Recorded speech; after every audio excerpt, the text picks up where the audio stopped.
जय श्रीराम.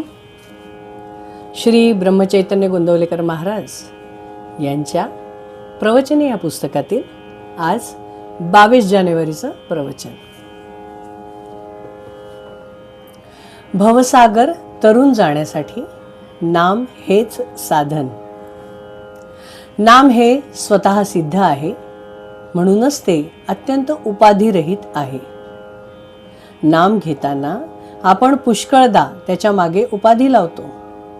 उदाहरणार्थ, आपण ऐहिक सुखाच्या प्राप्तीकरिता नाम घेतो किंवा मी नाम घेतो ही अहंकाराची भावना बाळगतो. या उपाधीमुळे आपल्या प्रगतीला बरेच अडथळे येतात. म्हणून नामाकरिताच नामस्मरण करावे आणि तेही सद्गुरूच आपल्याकडून करून घेतात या भावनेने करावे. या योगाने अहंकार नष्ट होऊन शरणागती येईल. शरणागती यायला राम नामच रामबाण उपाय आहे आणि तो आपण करावा. नामाचा महिमा वाचेने सांगणे अशक्य आहे, पण हे सांगण्याकरिता तरी बोलावे लागते इतकेच. मनुष्य प्राणी भवसागरात गटांगळ्या खातो आहे. समुद्रातून तरून जाण्यासाठी जशी नाव, तसे भवसागरातून तरून जाण्यासाठी भगवंताचे नाम आहे. फक्त एकच दक्षता घेणे जरुरी आहे, ती ही की नावेत समुद्राचे पाणी येऊ देऊ नये, नाहीतर नावे सकट आपण बुडून जाऊ.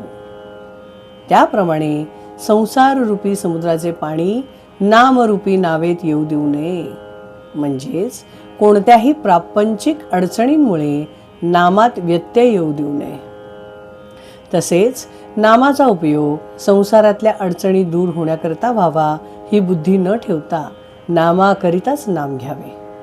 म्हणजे नावेत पाणी न शिरता सुखरूपपणे पैलतीराला आपण भगवंतापर्यंत पोहोचता येत. कोणतीही गोष्ट अभ्यासानेच साध्य होत असते. देह केव्हा जाईल याचा नेम नाही.